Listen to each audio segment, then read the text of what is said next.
Kewirausahaan adalah kemampuan seseorang menciptakan, mengelola, dan mengembangkan usaha dengan berani mengambil risiko guna memperoleh keuntungan di masyarakat. Selamat pagi teman-teman, kenalin, aku Dewa. Kami mau ngadain wawancara seputar kewirausahaan. Nah, di wawancara kali ini ada dua bagian yang paling penting nih, yaitu bagian akademik dan non-akademik.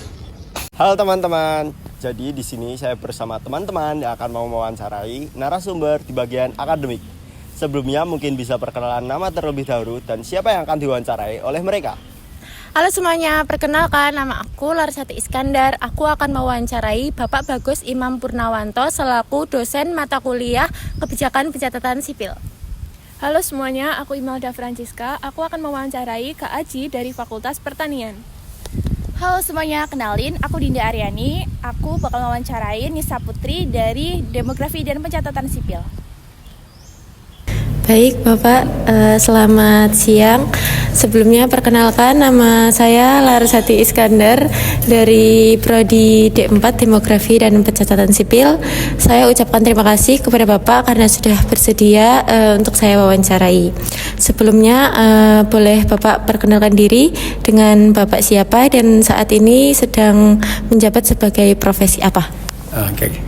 Di Laras ya dan teman-teman, saya namanya Pak Bagus Imam Purnawanto ya. Kalau lengkapnya kalau kayak gelar ya SEMM ya. Kemudian saya saat ini sudah purna tugas kalau dari pegawai negerinya. Terus saya masih diperbantukan di prodi vokasi ini ya untuk mengajar pelajaran tentang pencatatan sipil, demografi dan pencatatan sipil. Hanya itu saja mungkin yang lain apa?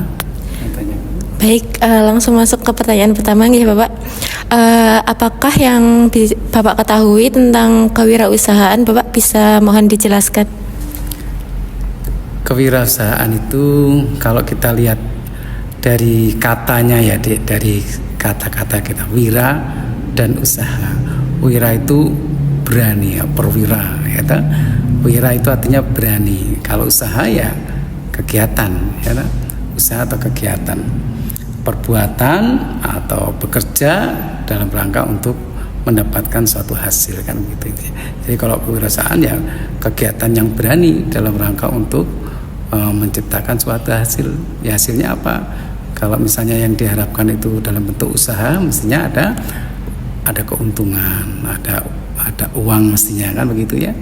Nah, itulah yang saya ketahui tentang kewirausahaan. Jadi harapan saya ya anak-anak ini bisa menjadi wirausaha yang baik. Gitu ya.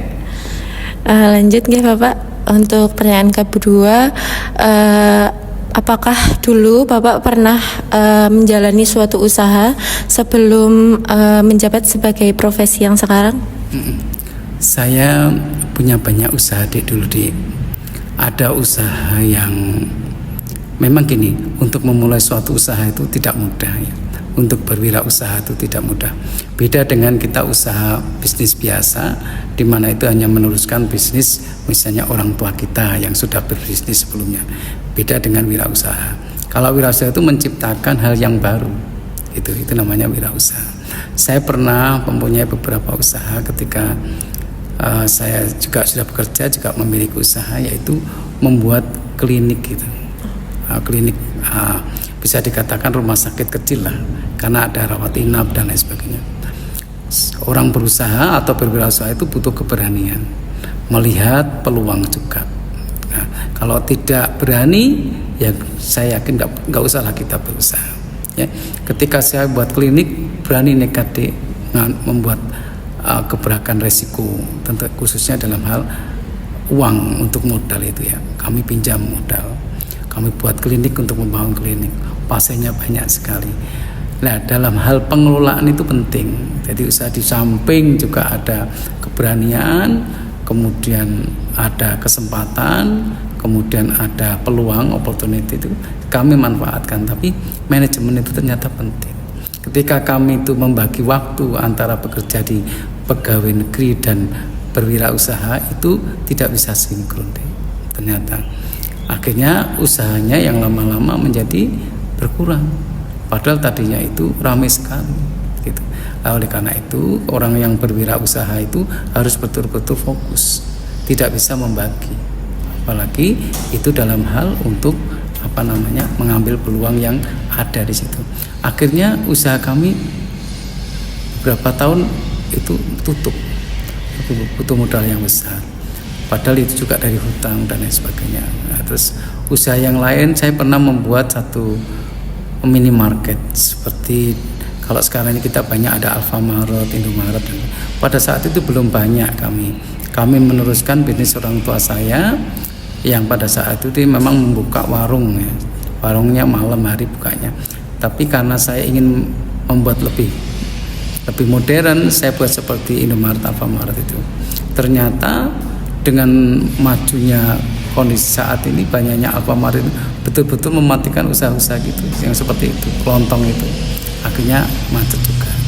Jadi kita harus banyak belajar dari kegagalan itu. Terus yang saat ini sedang kita laksanakan yaitu kami mencari peluang. Kalau orang sudah banyak buka tentang kopi shop gitu, saya ingin membuat yang teh gitu. Padahal teh itu adalah produk Indonesia kan gitu. Bagaimana kita bisa memajukan kalau nggak kita sendiri? Akhirnya saya buat teh dengan nama Gusti itu ya saya mendukung anak-anak saya juga yang juga berkecimpung di bidang itu. Akhirnya alhamdulillah sekarang berhasil kita punya 3 cabang di Semarang 1, di Salatiga 1, dan 1 di Sukoharjo, dan semuanya alhamdulillah laris manis deh, karena sekarang orang-orang memang senang minum es teh ini, apalagi tehnya itu bukan teh-teh yang dari merek-merek tertentu, kita meramu sendiri dengan prosentase teh ini sekian persen, teh ini sekian, akhirnya menjadi teh yang enak ya, Wakistel kayak gitu ya dia dengan nama Gusti. Alhamdulillah sekarang berhasil. Dan saya belum fokus untuk bisa mengembangkan, misalnya diferensiasikan kemana-mana. Permintaan sudah cukup banyak ya, seperti di Boyolali sudah minta, kemudian ada yang di Kalimantan juga minta, di Sumatera juga ada yang minta, tapi belum kita kesulitan di dalam mengirimkan produk ini bisa bertahan berapa lama, ini yang masih kami pikirkan, atau pengemasannya. Nanti kalau sudah oke, kita akan diferensiasikan ke beberapa daerah. Lanjut nggih Bapak. Menurut Bapak pribadi, pendapat Bapak pribadi, bagaimana peran pemerintah terhadap UMKM saat ini, Bapak? Kalau saya melihat, memang ekonomi kita baru kurang baik ya, ekonomi kita baru kurang baik. Tetapi pemerintah kok tidak tidak berarti membiarkan saja UMKM kita tidak berjalan dengan baik ya.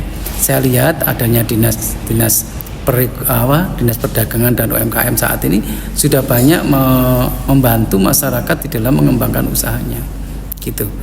Kalau peran pemerintah tuh memang sudah dilaksanakan sekarang. Saya lihat di daerah di hampir semua daerah sepertinya adanya pelayanan terpadu satu pintu itu memudahkan UMKM dalam mengurus usahanya, IRT ya, industri rumah tangga itu ya. Dan bahkan ketika sudah dapat izin, pemerintah seperti dinas perindustrian dan perdagangan, termasuk dinas kesehatan itu masuk di dalamnya. Mereka berkolaborasi untuk membantu para IRT industri rumah tangga ini untuk bisa maju dalam hal higienisnya atau kesehatannya, bagaimana terhadap produknya. Bahkan sekarang ada verifikasi tentang halal dan haramnya satu produk. Terus kemudian kalau dari dinas perindustrian dan perdagangan sekarang sudah mengajari mereka di dalam memproduksi sampai ke packing dan packagingnya itu deh. Jadi terus hal yang lain, pemerintah kita ini sekarang sudah sangat mempermudah izin mereka. Jadi peran pemerintah itu ya salah satunya yaitu penyederhanaan izin itu memang benar itu. Ya, jadi sebagai regulator, pembuat kebijakan dan pelindungan ya, khususnya dalam hal memberikan izin kepada UMKM. ya. Kemudian pelindungan hukum, memberikan kemitraan, tidak hanya sekedar mengajari bagaimana memproduksi, tetapi juga bagaimana dalam memasarkan produk tersebut, ya, baik secara lokal maupun regional, bahkan ada juga yang produk kita sudah masuk ke tingkat internasional itu, ya. Adik kalau lihat itu di negara-negara Arab itu super mie Indomie itu malah laris sekali sana, ya. Beberapa bumbu-bumbu kita ini yang diproduksi oleh UMKM itu karena bekerja kemitraan dengan pemerintah, kemudian dibantu pemasarannya bahkan sampai ke luar negeri. Jadi kalau saya pernah ke Arab ya, itu melihat di supermarket itu banyak bumbu-bumbu yang dari Indonesia itu, ya. Apalagi kalau super mie Indomie, mereka sudah kayak makanan sehari-hari di sana, ya, karena siap saji instan gitu. Berarti untuk peran pemerintah itu yang dulu dengan yang sekarang itu jauh lebih baik ya menurut Bapak? Ya, jauh lebih baik. Apalagi sekarang dengan pemerintahan yang baru ini kita lihat sepertinya Menteri Keuangan kita ini akan banyak berperan di dalam memberikan bantuan-bantuan kepada UMKM. Suatu contoh pemberian kredit kepada UMKM, kan ada namanya KUR, ya, kredit usaha rakyat, itu dengan bunga yang sangat rendah yang mereka bisa terjangkau. Bahkan ada beberapa bank atau koperasi yang memberikan bantuan dengan grace period yang lebih panjang. Misalnya kalau kita hutang nih bulan ini kita hutang, berarti kan bulan depan kita membayar. Ada beberapa bank yang saya mendengar itu memberikan kredit dengan grace period 6 bulan. Hari ini dia hutang, 6 bulan kemudian membayar. Bahkan ada bank tertentu saya pernah mendengar bagi pegawai-pegawai negeri atau itu guru atau mungkin polisi, tentara, itu diberikan kredit nanti setelah dia pensiun baru membayar. Jadi dia sudah mempersiapkan masa pensiunnya dulu, kemudian pinjamannya bisa digunakan untuk usaha, kemudian usahanya katakanlah 2 tahun dia pensiun sudah berjalan, baru 2 tahun itu mengangsur. Apa enggak hebat itu sampai segitunya, ya, dengan bunga yang sangat rendah. Jadi insya Allah pemerintah ini sudah sangat baik, satu memberikan pelindungan di dalam kebijakannya, ya, perizinannya dan lain sebagainya. Kemudian yang kedua memberikan insentif maupun rangsangan terhadap modal bagi UMKM dengan bunga yang sangat rendah. Jadi tadi kan Bapak sudah cerita tentang pengalaman kewirausahaan Bapak yang sebelumnya sebelum menjalani profesi saat ini, ya Pak.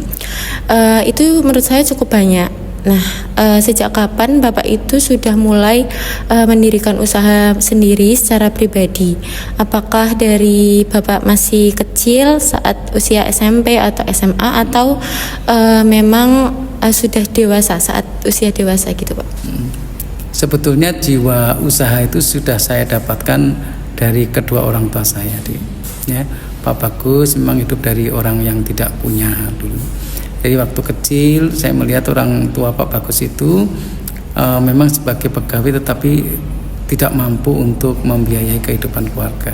Akhirnya berusaha. Yang saya rasakan kecil, Pak Bagus kecil itu udah jualan es, ya, udah jualan es. Kemudian pulang sekolah loper koran. Kemudian habis pulang loper koran Pak Bagus masih jualan es lagi.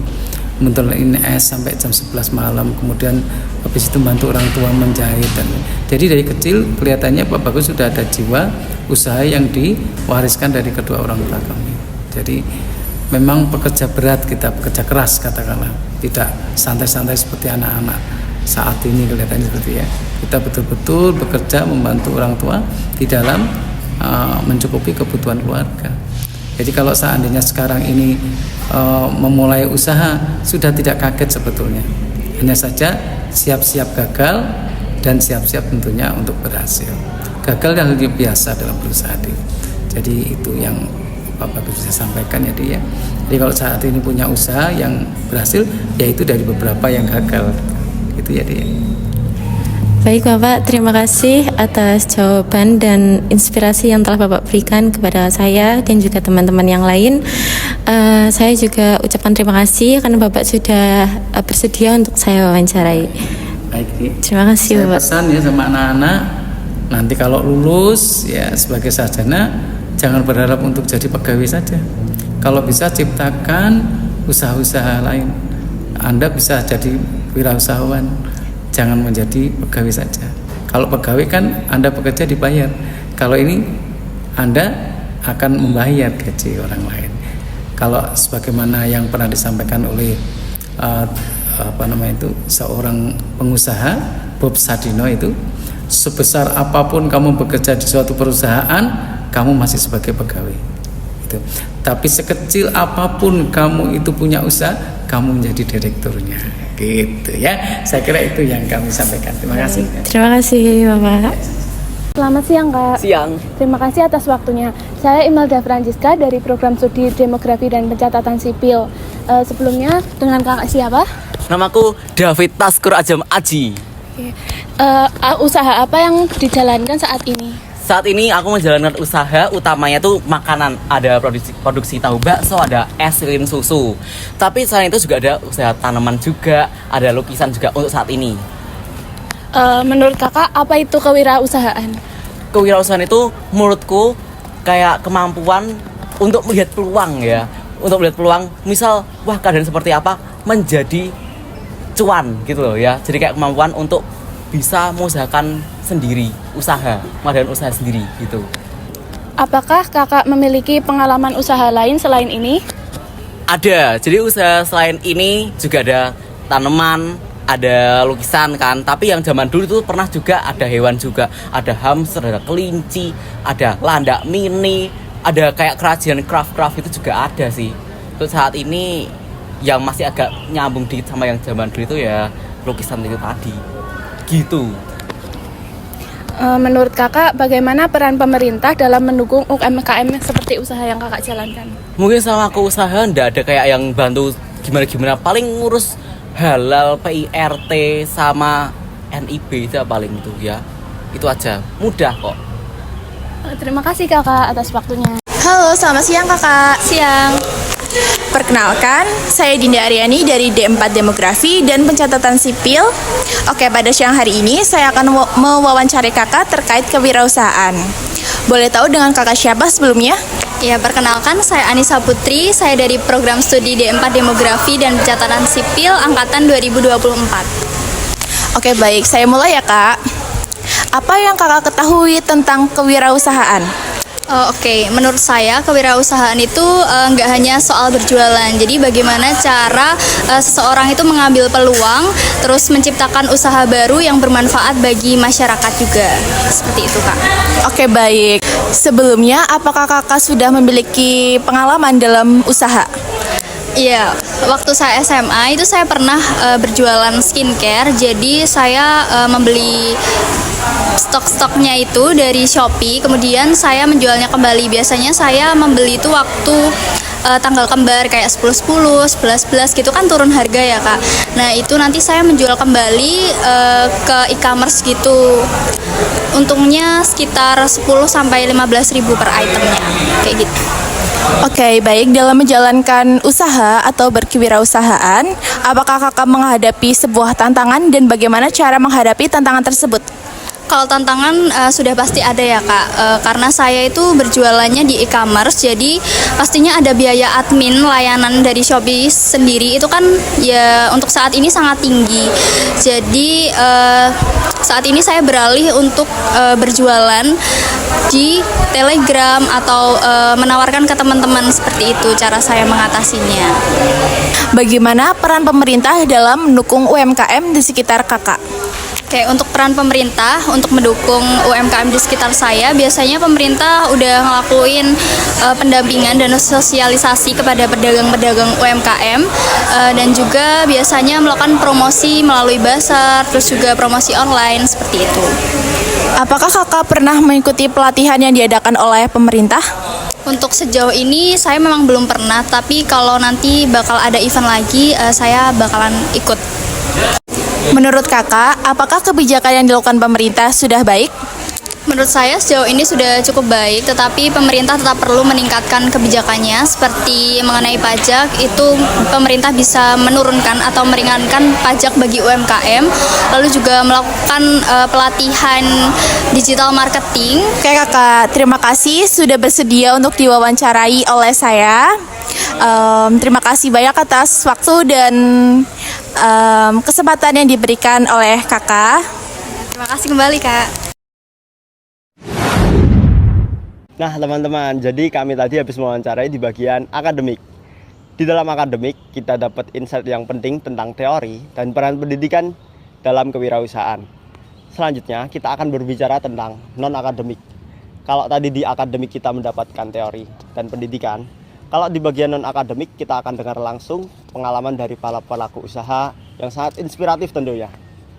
Dan kita akan berkenalan dengan teman-teman saya yang akan mewawancarai narasumber dari bidang non-akademik. Halo, kenalin, aku Dinda Aryani. Aku yang akan wawancarain Ibu Arianti selaku pemilik usaha Warmindo Sedaya Sedulur.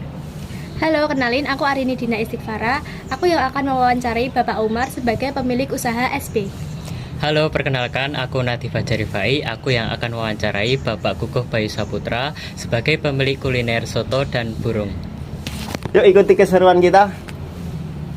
Assalamualaikum Ibu, selamat siang. Baik, perkenalkan nama saya Dinda Aryani dari Prodi Demografi dan Pencatatan Sipil. Jadi terima kasih sudah meluangkan waktunya untuk diwawancarai oleh saya Ibu.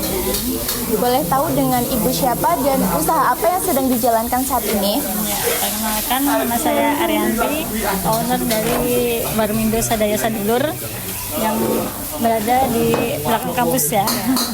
Oke, baik. Pertanyaan pertama, apa yang Ibu ketahui tentang kewirausahaan? Kewirausahaan menurut saya itu proses di mana kita menciptakan peluang usaha dan bisa menghasilkan uang dan berikan peluang usaha buat orang-orang yang membutuhkan pekerjaan. Baik.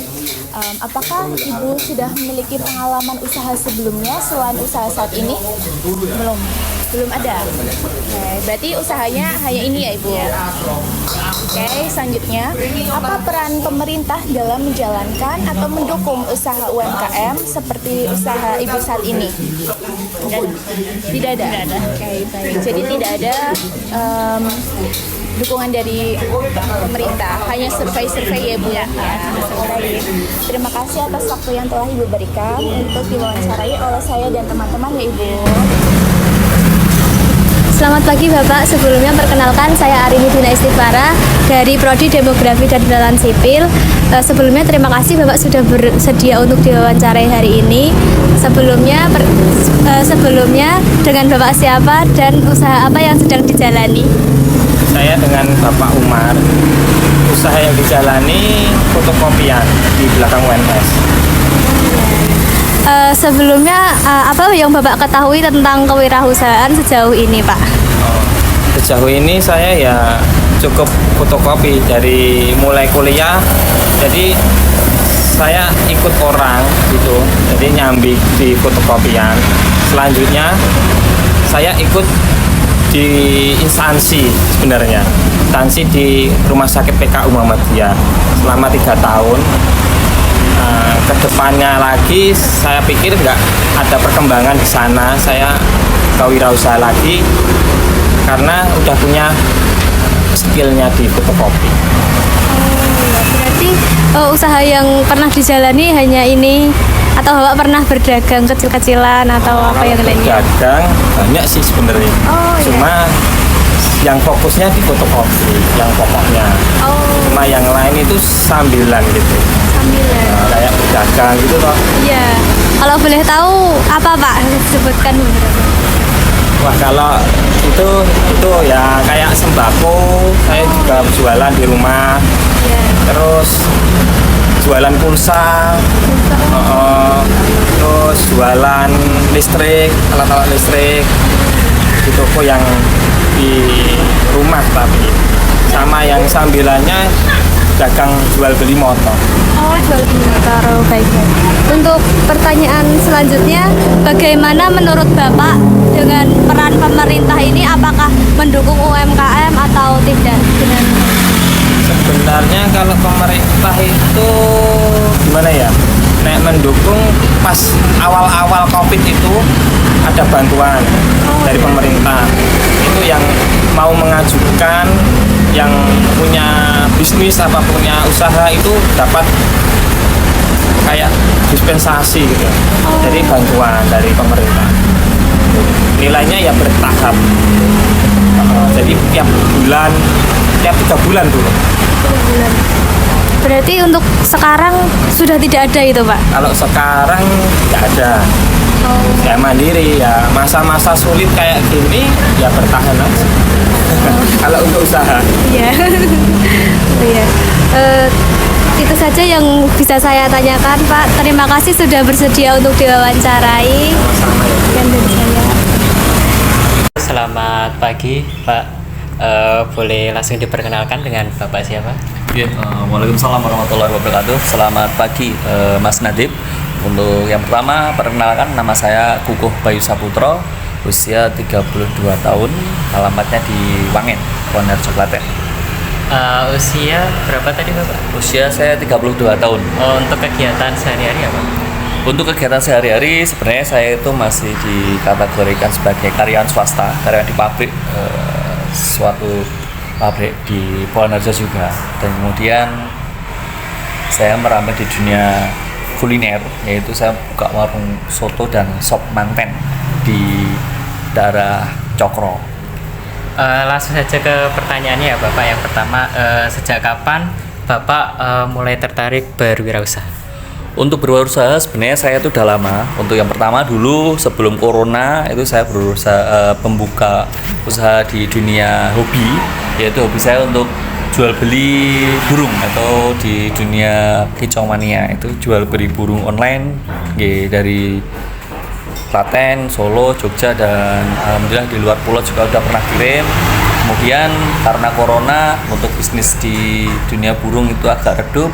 Dari tahun 2023 saya mulai buka di dunia kuliner. Saya merapat dunia kuliner tahun 2023 untuk buka warung soto dan sop manten. Kan tadi udah disebutkan ya beberapa usaha yang dimiliki oleh Mas Kukuh ya. Sebenarnya menurut Mas Kukuh itu apa sih itu sebenarnya kewirausahaan? Untuk kewirausahaan itu adalah suatu bidang usaha yang kita bisa membuka lapangan pekerjaan untuk orang lain, dan yang kedua kita tidak terikat dengan suatu instansi. Jadi kita bisa membuka usaha sendiri dengan bisa membuka lapangan untuk orang lain, lapangan kerja untuk orang lain, dan intinya kita tidak terikat dengan suatu instansi yang lain. Kalau menurut Mas Kukuh nih, apa ada bedanya nggak perusahaan dengan berdagang biasa? Oh, hampir-hampir sama, cuman berbeda ketika berwirausaha itu murni dari diri kita sendiri. Dalam artian yang pertama untuk usaha kicomania itu kan dari murni dari diri saya sendiri, karena itu berawal dari hobi, kemudian saya tingkatkan menjadi suatu bisnis dan usaha. Kemudian wirausaha di dunia kuliner itu juga sebenarnya sama, kita jualan atau dagang, jadi dagang soto, dagang burung. Cuman kalau berwirausaha menurut saya wirausaha itu lebih dari inspirasi dari diri kami pribadi, diri saya sendiri untuk membuka atau memunculkan suatu usaha itu. Nah, kalau menurut Mas nih, apakah setiap orang itu bisa menjadi seorang usaha? Seorang pengusaha atau wirausaha? Iya, bisa. Semua orang bisa. Semua orang itu ada potensi untuk menjadi seorang wirausaha, tergantung mindset orangnya, tergantung karakter orangnya. Karena semua orang itu kan diberi rezeki oleh Allah berbeda-beda, tidak ada yang tertukar. Dan di situ sebenarnya kalau kita bisa menggali diri kita sendiri atau menggali diri itu pasti ada momentum, pasti ada potensi dari semua manusia. Semua orang itu punya potensi untuk menjadi seorang pengusaha. Jadi sebagai sikap apa atau karakter yang paling penting dimiliki oleh seorang wirausaha itu seperti apa? Untuk yang pertama intinya berani, Kalau tidak berani mencoba, maka tidak akan pernah terjadi. Intinya yang pertama itu berani dulu. Kita berani untuk memulai. Karena sebuah usaha kalau kita tidak berani memulai, hanya rencana, hanya angan-angan, itu tidak akan menjadi sebuah usaha, tidak akan menjadi sebuah bisnis.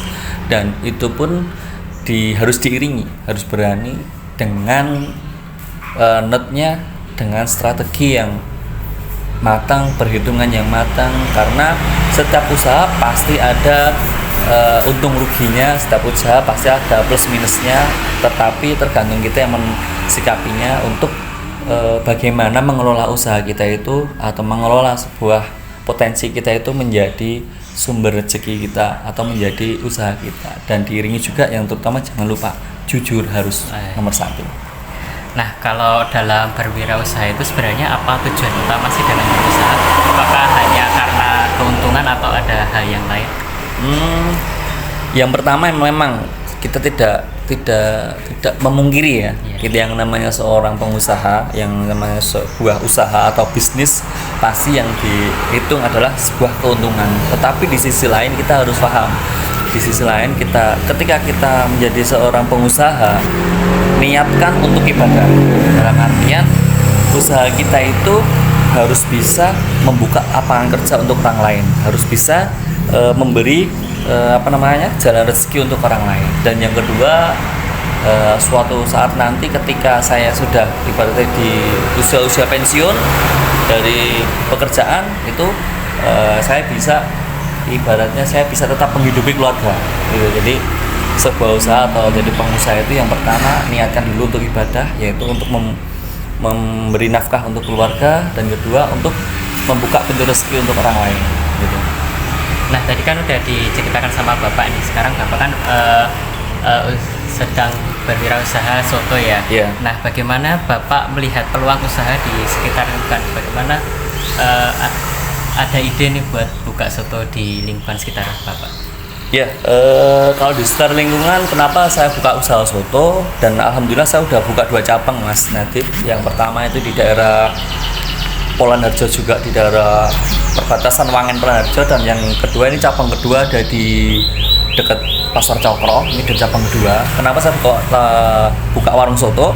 Kalau dilihat dari potensinya, kalau dilihat dari peluangnya, memang soto ini merupakan salah satu menu yang memasyarakat dengan harga yang murah, dengan rasa yang insya Allah juga enak. Kemudian kenapa kok buka soto sama sop, tidak buka yang lain? Karena memang soto itu adalah, kalau menurut saya, makanan khas yang dari sekitar sini, Klaten lah ibaratnya kan. Soto itu dan harganya masih bermasyarakat lah, ini gitu, terjangkau gitu. Kalau kan ini kan Bapak juga dulu kan pernah kenari sama soto ini ya. Kalau menurut Bapak itu kalau mau mulai usaha itu apakah harus dengan modal yang besar? Oh tidak, saya itu hampir gimana ya, mulai itu dari nol, bener-bener nol. Itu pertama dulu kita usaha di dunia burung atau di kenari. Itu awal mulai saya cuma punya 2 burung. Kemudian saya olah, saya rawat dengan baik, burung itu menjadi bagus dan saya jual bisa laku mahal. Nah, dari situlah yang bermula dari cuma 2 burung sekarang menjadi udah puluhan, bahkan saya bisa kirim ke luar pulau juga. Nah, dari situlah dari keuntungan atau hasil dari jual beli burung itu saya gunakan modal untuk buka warung soto gitu. Jadi semuanya berawal dari yang kecil ya. Masuk ke pengalaman nih, kan Bapak tadi pernah cerita soal usaha burung sama soto ini. Nah, apa ada usaha lain selain burung dan soto tersebut? Untuk saat ini belum ada ya Mas. Saat ini belum ada. Tapi mungkin next ke depan mungkin kami merencanakan ada proyek lagi untuk buka warung es dawet. Ya itu es dawet nanti ke depan, insya Allah nanti sekitar bulan depan. Karena sebenarnya bulan ini kita mau launching di buka es dawet itu, kemudian tapi karena ini musimnya udah hujan, kita pending dulu proyeknya. Kalau dulu itu selain usaha burung itu apakah ada usaha lain? Berusaha apa? dari burung mungkin itu belum mas. Saya itu di dunia burung tahun 2011 2012 sudah mulai jual, sudah mulai di dunia burung.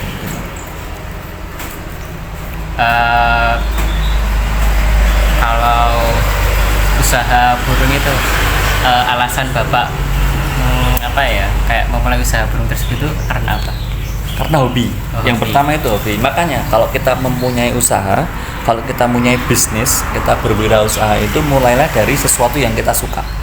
Contoh yang pertama, dijual beli burung. Saya suka burung, hobi ya. Jadi kan bisa ketika kita mencintai sebuah pekerjaan atau kita suka dalam pekerjaan kita akan melakukan dengan maksimal, dengan setulus hati, dan hasilnya pun ketika kita melakukan semuanya dengan maksimal atau dengan setulus hati itu hasilnya insya Allah juga akan baik karena dilakukannya dengan setulus hati. Pertama itu dulu di dunia burung saya hobi burung, jadi dari hobi bisa menjadi usaha, bisa menjadi bisnis. Kemudian kenapa kok beralihnya ke kuliner, ke soto? Karena jujur saya memang suka jajan soto gitu. Awalnya kita suka jajan soto, kita kesana kesini jajan soto, dan dari situlah kita punya ide untuk buka warung soto itu.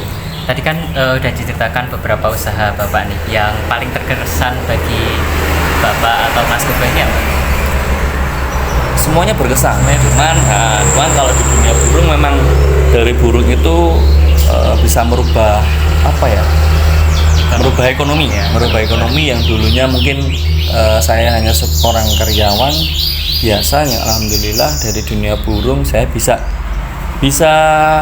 memperbaiki perekonomian keluarga saya, bisa mengangkat kedua orang tua dan adik saya juga bisa lulus kuliah itu dari burung. Kemudian sekarang di soto, kalau yang di soto yang paling berkesan, alhamdulillah saya bisa membuka lapangan pekerjaan untuk sekitar 10 orang. Pastikan kalau dalam berusaha itu pasti ada tantangannya ya Pak? Yeah. Itu tantangannya itu berupa apa, sama bagaimana cara bapak mengatasi tantangan tersebut? Ya, terutama kalau dari dunia burung, untuk burung ya, kalau dunia burung itu tantangannya ya resikonya, yang namanya kita resiko nyawa, burung itu pasti ada nyawanya. Jadi resiko mati, resiko terbang itu hilang itu pasti ada. Cuman ya mengantisipasinya ketika mau, kita kan saya kan sering kirim-kirim juga ke luar kota, ke luar pulau gitu.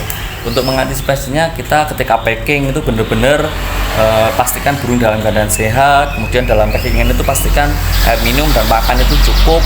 Dan kemudian kalau di dunia soto, kalau di dunia kuliner soto itu tantangannya yang pertama karena saingan kan banyak mas di sini, banyak sekali di sini soto itu di jalur sini tuh banyak. Nah tantangannya yaitu kita harus benar-benar menjaga kualitas, kita harus menjaga kebersihan dan menjaga rasa, karena di dunia kuliner tuh rasa itu nomor satu, rasa. Dan kemudian kita harus juga berani bersaing dengan kompetitor kita di harga juga. Jadi kita harganya harus mengikuti standar, dan intinya kalau rasa kita harus benar-benar jaga. Itu adalah salah satu sesuatu yang harus kita pertahankan, atau yang itu untuk tantangan yang harus kita pertahankan di situ. Gitu. Tadi kan Bapak pernah cerita soal efek dari COVID ya di usaha burung Bapak, sama kalau musim hujan kan pasti soto juga berpengaruh nih. Yeah. Siapa sih orang yang paling mendukung Bapak dalam menjalani usaha, terutama dalam waktu-waktu sulit? Oh, kalau dulu sebelum corona kan saya belum menikah ya mas ya. Yeah. Jadi untuk yang pertama tentu keluarga, yaitu untuk orang tua itu pasti mendukung ketika burung-burung itu mengalami penurunan dalam penjualan, itu grafiknya turun ketika corona semuanya fokus di bertahan hidup, hobi itu belakangan. Jadi kita udah ibaratnya udah banyak beli di burung, uangnya kita di burung, kemudian penjualan menurun, kita tetap harus semangat untuk merawat burung-burung itu, dan terutama keluarga yang selalu support, untuk keluarga untuk selalu mendoakan dan selalu mendukung untuk itu. Dan kemudian kalau di soto kan karena saya sekarang udah punya istri ya, alhamdulillah istri selalu support. Ibaratnya ketika warung sepi, soto sepi, itu juga selalu diberi semangat oleh keluarga istri. Oke Pak, sekarang masuk ke dalam peran pemerintah ya. Kira-kira menurut Bapak ini apa peran pemerintah dalam mendukung UMKM, terutama usaha Bapak? Wah, kalau peran pemerintah apa ya Mas ya? Polanya Boleh pemerintah desa, boleh kabupaten. ya kalau pemerintahan mungkin kalau masalah usaha saya kan ibaratnya tidak itu apa namanya tidak ada bersinggungan dengan pemerintahan. Cuman ya mungkin yang pertama memang kemarin saya sempat menawarkan apa namanya soto saya ini ke Bapak Kepala Desa dan Bapak Perangkat Desa untuk apa namanya untuk mencoba rasanya gitu. Tapi ya alhamdulillah mereka juga mengizinkan dalam artian memberi support, mendoakan, intinya mendoakan untuk semoga warungnya laris seperti itu sih sebenarnya untuk ke pemerintahan itu. Selain pemerintah nih Pak, pasti kan juga ada ya masyarakat ya. Nah, menurut Bapak ini bagaimana peran masyarakat dalam mendukung usaha milik Bapak? Nah, kalau ini penting banget kalau masalah masyarakat yang mendukung usaha kami, terutama di bidang kuliner atau di soto ini, otomatis yang pertama itu kan yang kita tarik itu ketika kita buka warung atau buka usaha kuliner itu kan warga sekitar ya Mas ya. Yang pertama warga sekitar dulu. Intinya bagaimana kita menarik warga sekitar untuk bahasanya jajan lah gitu, untuk membeli produk kita atau membeli soto lah ibaratnya. Kalau di sini soto itu biar warga itu bisa tertarik, otomatis kemudian ring satunya Wangen dan Cokro ini bisa tertarik jasa soto gitu. Intinya gitu untuk perannya itu. Jadi mereka itu adalah satu pelanggan kita, pelanggan pertama kita gitu, terdekat gitu. Masuk ke sesi terakhir nih Pak, bagaimana perasaan Bapak setelah menjalani perjalanan panjang di dalam dunia usaha ini? Bagaimana perasaannya? Sangat alhamdulillah, sangat bahagia, sangat bersyukur sekali karena memang saya sebenarnya apa namanya dari dulu itu hobi untuk berbisnis. Saya tuh usaha itu untuk walaupun cuma sekedar warung soto ya atau itu, tapi itu diawali dari hobi. Saya hobi jualan, hobi masak, terus kemudian ini hobi untuk berbisnis lah itu. Jadi apa namanya sangat bersyukur sekali, alhamdulillah diberi kelancaran dan alhamdulillah Mas untuk soto dan sop manten ini sekitar kita buka mulai jam 6 pagi dan sampai duhur itu insya Allah udah habis. Jadi cuma setengah hari udah habis. Itu kebahagiaan yang luar biasa dan bisa menafkahi keluarga itu adalah kebahagiaan yang luar biasa. Terakhir nih, apa pesan untuk anak muda yang ingin memulai usaha? Nah, pesan sekali untuk anak muda yang pertama, jadilah anak muda yang pertama dulu Mas, yang jujur dan berani untuk memulai sebuah usaha. Karena anak muda itu apa namanya sangat berpotensi sekali.